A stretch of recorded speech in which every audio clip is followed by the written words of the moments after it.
Very good morning aspirants. आज हम पढ़ेंगे 9 सितंबर 2024 के करंट अफेयर्स।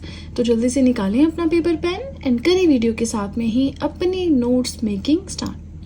आज की फर्स्ट न्यूज़ है that world physical therapy day कब सेलिब्रेट किया जाता है। हर साल 8 सितंबर को सेलिब्रेट किया जाता है। वर्ल्ड फिजियोथेरेपी की फॉर्मेशन हुई थी इस डे पे, प्लस लोगों में अवेयरनेस लाने के लिए कि जो फिजियोथेरेपिस्ट होते हैं हमारी सोसाइटी में क्या रोल प्ले करते हैं। जो लोग बिल्कुल डिपेंडेंट होते हैं, वेजिटेटिव स्टेट में होते हैं, बेड में होते हैं, उनको इंडिपेंडेंट बनाना, उनको मूव करवाने में क्या रोल प्ले करते हैं। नाउ अगर हम बात करें थीम की, तो इस साल का थीम देखिए अभी तक तो डिक्लेयर नहीं हुआ है। सच मैंने काफ़ी सर्च की, मुझे नहीं मिला।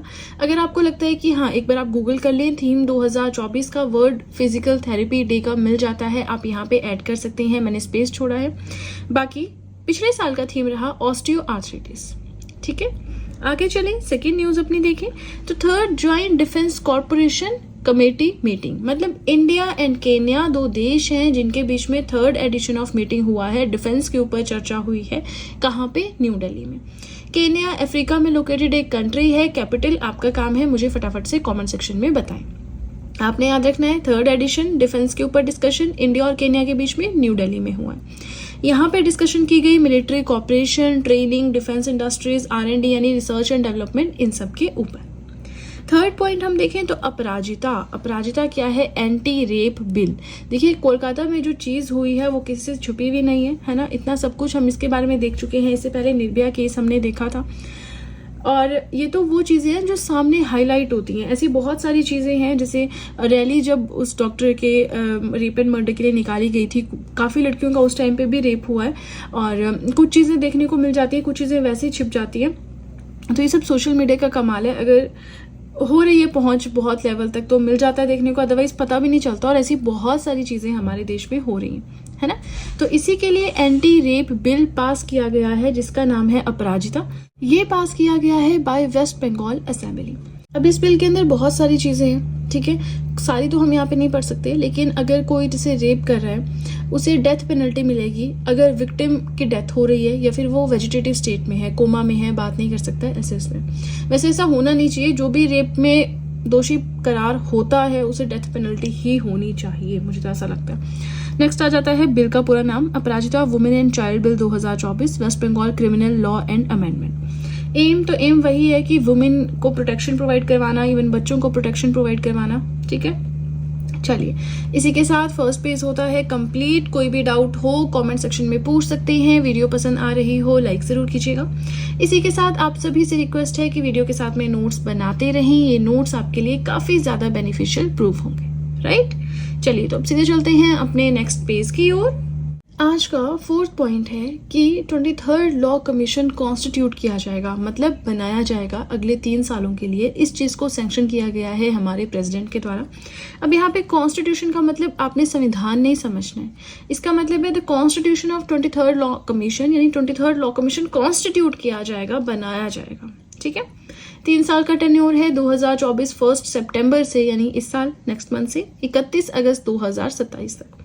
रोल क्या होगा कमीशन का? तो वही है रिव्यू करना, रिकमेंड करना, लीगल रिफॉर्म्स हम कैसे इंडिया के लीगल सिस्टम में ला सकते हैं, कैसे कुछ नई चीज कर सकते हैं, उसके ऊपर काम करना। फिफ्थ पॉइंट हम देखें एग्रीश्योर फंड एंड कृषि निवेश पोर्टल। ये 2 पोर्टल हैं जो लॉन्च किए गए हैं by union agriculture and farmers welfare minister, जो कि है शिवराज सिंह चौहान। ठीक है, तो इन्होंने 2 पोर्टल लॉन्च किए हैं। अब एग्री श्योर की हम बात करें तो इसकी फुल फॉर्म है agri fund for startups and rural enterprises. अच्छा, एग्रीकल्चर फील्ड में कोई स्टार्टअप कर रहा है तो उसके लिए यहाँ पे फंडिंग प्रोवाइड करवाई जाएगी। नेक्स्ट आता है कृषि निवेश पोर्टल। यही एग्रीकल्चरल इन्वेस्टमेंट को इंक्रीज करने के लिए ये पोर्टल आया है सामने। अब देखिए यहाँ पे इन्होंने जो ये पोर्टल एंड फंड, ये चीज़ें जो लॉन्च की गई हैं, मेनली ये एग्रीकल्चर सेक्टर से रिलेटेड है। एग्रीकल्चर फील्ड में ज़्यादा इनोवेशन, स्टार्टअप, इन्वेस्टमेंट को प्रमोट करने के लिए। इसी के साथ ये जो मिनिस्टर हैं शिवराज सिंह चौहान, इन्होंने प्रेजेंट किए हैं AIF excellence awards, that is agriculture investment fund awards, जो कि दिए जाएंगे ऐसी स्टेट्स जो अच्छा परफॉर्म कर रही हैं एग्रीकल्चर फील्ड में, या ऐसे बैंक्स जो अच्छा परफॉर्म कर रहे हैं। बैंक्स कैसे परफॉर्म कर रहे हैं? अच्छा भाई, लोन स्कीम्स लाकर एग्रीकल्चर सेक्टर के लिए, है ना। चलिए आगे चलें, 6th पॉइंट अपना देखें तो वर्चर काउंट इनिशिएटिव 2024। वर्चर तो हम समझते हैं गीद होते हैं, है ना। बर्ड है। तो वर्चर्स को काउंट करने के लिए एक इनिशिएटिव लॉन्च किया गया है world wide fund WWF India के द्वारा। ठीक है, ये एक ट्रैकिंग इनिशिएटिव। अच्छा, ट्रैक करना है काउंट कितने हैं कितने नहीं है। ठीक है, इसमें काउंट किया जाएगा, प्लस एक अवेयरनेस लाई जाएगी इस क्रिटिकली एंडेंजर्ड बर्ड से रिलेटेड लोगों में। 7 सितंबर से 6 अक्टूबर तक 1 महीने तक चलने वाला इनिशिएटिव है। इसमें वर्चर्स का क्या रोल है, इकोसिस्टम्स को हेल्दी बना के रखते हैं। कैसे? अब जो भी नेचर का सैनिटेशन, अच्छा नेचर में जो भी गंदगी होती है ना उसको ये खा लेते हैं, तो इससे नेचर को साफ करके रखते हैं, इसीलिए इन्हें नेचर का सैनिटेशन वर्कर भी कहा जाता है। सैनिटेशन वर्कर क्या होते हैं? सफाई कर्मचारी, है ना। तो वैसे ही हमारे नेचर के सफाई कर्मचारी कहे जाते हैं ये वर्चर्स। ये फीडअप करते हैं जो एनिमल्स के रिमेन्स होते हैं, है ना, उनको खा लेते हैं। प्लस कैरियन में आता है कि जो भी इस तरह की गंदी चीजें हैं, है ना, नेचर में उसको खा लेते हैं, जिससे कि बीमारी फैलने से बच जाती है। इतना समझना है, ठीक है। चलिए, इसी के साथ सेकंड पेज भी होता है कंप्लीट। अगेन कोई भी डाउट हो कमेंट सेक्शन में पूछ सकते हैं। प्लस अब आप सब चाहें तो JS हैंड रिटन नोट्स भी परचेज कर सकते हैं, जिसमें history, polity, geography, economics, current affairs, art and culture, biology, ये सारी PDFs आपको मिल जाएंगी। परचेज लिंक मैंने डिस्क्रिप्शन बॉक्स में दे रखा है, राइट। चलिए, तो अब सीधे चलते हैं अपने नेक्स्ट पेज की ओर। आज का 7th पॉइंट है that MD and CEO CDSL के कौन बने हैं। CDSL क्या है? Central depository services limited. So CDSL के MD एंड CEO बने हैं नेहल वोरा। 5 साल का इनका टेन्योर है, नेहल वोरा, है ना। अब ये सेंट्रल डिपोजिटरी सर्विसेज लिमिटेड क्या है? देखिए, वैसे तो बहुत इंपॉर्टेंट नहीं है, लेकिन थोड़ा सा एक आइडिया आपको होना चाहिए हर चीज के बारे में जो आप पढ़ रहे हैं, थोड़ा सा आइडिया तो होना ही चाहिए, है ना। तो इंडिया की सेंट्रल सिक्योरिटीज डिपोजिटरी है, सिक्योरिटीज का सारा लेखा जोखा वहां पे होगा। फॉर्मेशन 1999 में हुई थी। अब ये सेंट्रल सिक्योरिटीज डिपोजिटरी का मतलब क्या है?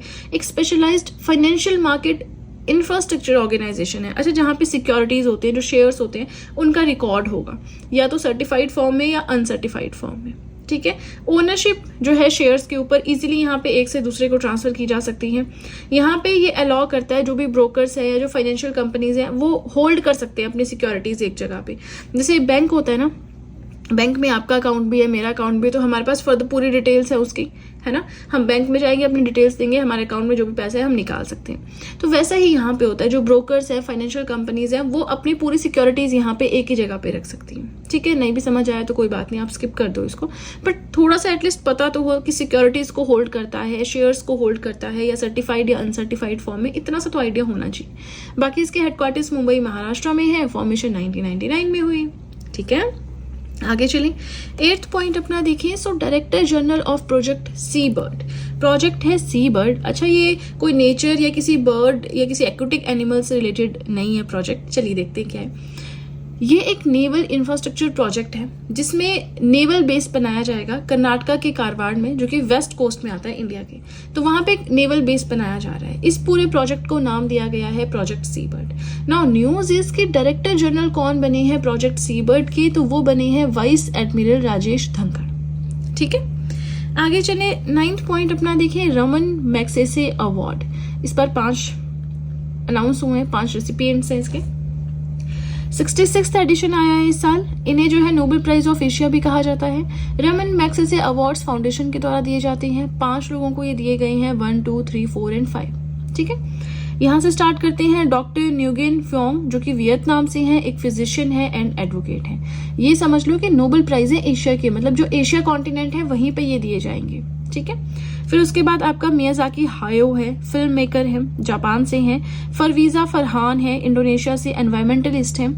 कर्मा फुनशो है, भूटान से, मॉन्क हैं, स्कॉलर हैं। एंड रूरल डॉक्टर्स मूवमेंट एक मूवमेंट है, थाईलैंड का मूवमेंट है। जितने भी हेल्थ के प्रोफेशनल्स हैं उन्होंने एक साथ मिलके वहां पे एक मूवमेंट चलाया, उससे इन 5 रेसिपिएंट्स को ये अवार्ड दिया गया है। 5 लोग नहीं बोल सकते क्योंकि 4 लोग एक मूवमेंट है ना। चलिए, इसी के साथ 3rd पेज भी होता है कंप्लीट। अगेन कोई भी डाउट हो कमेंट सेक्शन में पूछ सकते हैं। प्लस आप सब चाहें तो मुझे इंस्टाग्राम पे फॉलो कर सकते हैं, आप सब चाहें तो मुझे टेलीग्राम अकाउंट पे ज्वाइन कर सकते हैं। इन दोनों चीजों का लिंक मैंने डिस्क्रिप्शन बॉक्स में दे रखा है, राइट। चलिए, तो अब सीधे चलते हैं अपने नेक्स्ट पेज की ओर। आज का 10th पॉइंट है दैट फिलिप्स इंडिया के एमडी कौन बने हैं? भरत शेषा बने हैं। फिलिप्स इंडिया के हेडक्वार्टर हैं मेनली जो ओवरसीज है नीदरलैंड्स में, plus diagnostic imaging, ultrasound, image guided therapy, इन सब में ये लीड कर रहे हैं। ठीक है, कंपनी। आगे चलें, 11th पॉइंट अपना देखें तो हॉल हिंदुस्तान एरोनॉटिक्स लिमिटेड के चेयरमैन एंड एमडी कौन बने हैं? डॉक्टर DK सुनील बने हैं, प्लस इन्हें एडिशनल चार्ज दिया गया है। ठीक है ना। अब यहाँ पे हॉल हिंदुस्तान एरोनॉटिक्स लिमिटेड के बारे में जाने तो इंडिया की पब्लिक सेक्टर कंपनी है जो कि एरोस्पेस एंड डिफेंस सेक्टर से डील करती है। हेडक्वार्टर है बेंगलोर में, एंड दुनिया में जितने भी डिफेंस मैन्युफैक्चरिंग कंपनीज हैं ना, उनमें one of the oldest and largest, जितनी भी पुरानी एंड सबसे बड़ी कंपनीज हैं उन्हीं में हॉल का नाम शामिल है। फॉर्मेशन वैसे तो 1940 में हो गई थी, उस टाइम पे इसका नाम था Hindustan aircraft, but Hindustan aeronautics इसका नाम रखा गया था 1964 में। मिनिस्ट्री ऑफ डिफेंस के अंडर आता है, 11 डेडिकेटेड R&D सेंटर्स है, 21 मैन्युफैक्चरिंग डिविजन्स हैं, 4 प्रोडक्शन यूनिट्स हैं। किसके? हॉल के। हॉल क्या है? Hindustan aeronautics limited. ठीक है, आगे चलें, 12th पॉइंट अपना देखें। सो बिजू पटनायक स्पोर्ट्स अवार्ड पिछले साल यानी 2023 के लिए नालको को दिया गया है। अब ये जो बिजू पटनायक स्पोर्ट्स अवार्ड है ये हाईएस्ट स्पोर्ट्स अवार्ड है गवर्नमेंट ऑफ उड़ीसा का। नालको क्या है? National aluminium company limited. ये अवार्ड 2023 के लिए दिया गया है for best contribution to the promotion of sports and games. खेलें जो होती है ना उनको प्रमोट करने के लिए बहुत अच्छा कॉन्ट्रीब्यूट किया है नालको ने, तो बस इसी के लिए उन्हें ये अवार्ड दिया गया है। इंपॉर्टेंट की उड़ीसा गवर्नमेंट का हाईएस्ट स्पोर्ट्स की फील्ड का अवार्ड है। ठीक है, लास्ट पॉइंट नहीं है, एक पेज अभी और पढ़ने को है, एक पेज है ना, थोड़ा सा पेशेंस रखें। प्लस 13th पॉइंट अपना देखें। सो 14th हॉकी इंडिया कांग्रेस कहाँ पे हुई? लखनऊ यूपी में। कांग्रेस माने मीटिंग, कॉन्क्लेव। ठीक है, यहाँ पे डिस्कस किया गया कि इंडियन हॉकी का जो फ्यूचर है हम उसे कैसे शेप कर सकते हैं। यहाँ पे हॉकी इंडिया के president doctor Dilip Tirkey and secretary general Bholanath Singh, ये दोनों प्रेजेंट थे at this conference. So 14th edition hockey India congress का लखनऊ यूपी में हुआ, ये आपने याद रखना है। ठीक है, इसी के साथ हमारा ये पेज भी होता है कंप्लीट। अगेन आपको कोई भी डाउट हो आप कमेंट सेक्शन में पूछ सकते हैं, बट मैं रिप्लाई सिर्फ जो मुझे लगेगा कि वैलिड है उन्हीं का करूँगी। या फिजिक्स कब स्टार्ट कर रहे हो, लक्ष्मीकांत कब स्टार्ट होगा, मैं ऑलरेडी कई बार बता चुकी हूँ।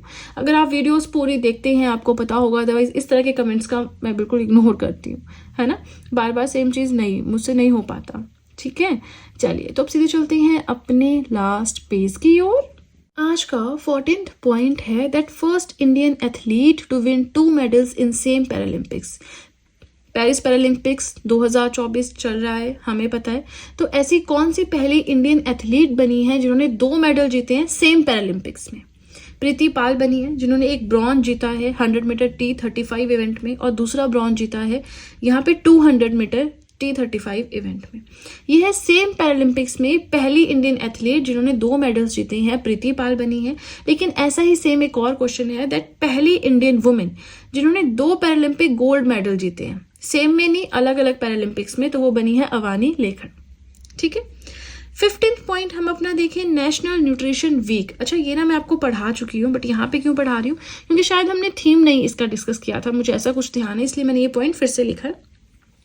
नेशनल न्यूट्रिशन वीक आपका 1 सितंबर से 7 सितंबर तक सेलिब्रेट किया जा रहा है ताकि लोगों में अवेयरनेस लाई जा सके हेल्थ एंड वेलबींग कितना इंपॉर्टेंट है, इंपॉर्टेंट टिप्स अपने आप को हेल्दी रखने के लिए दी जा सके।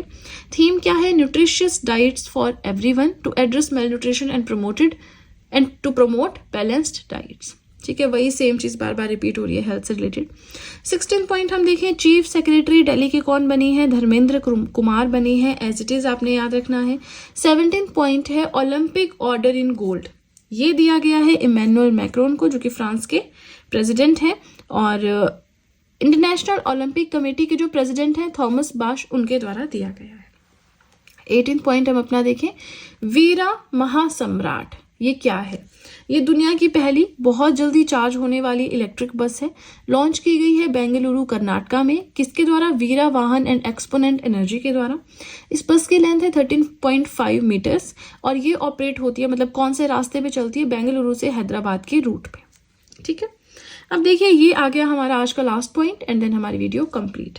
प्रधानमंत्री उच्चतर शिक्षा अभियान लॉन्च किया गया है उड़ीसा गवर्नमेंट के द्वारा। अब नाम से पता लग रहा है उच्चतर शिक्षा यानी हायर एजुकेशन को थोड़ा और स्ट्रॉन्ग बनाना है, एनहांस करना है इस फील्ड को, ठीक है। Aimed at enhancing states higher education sector, right.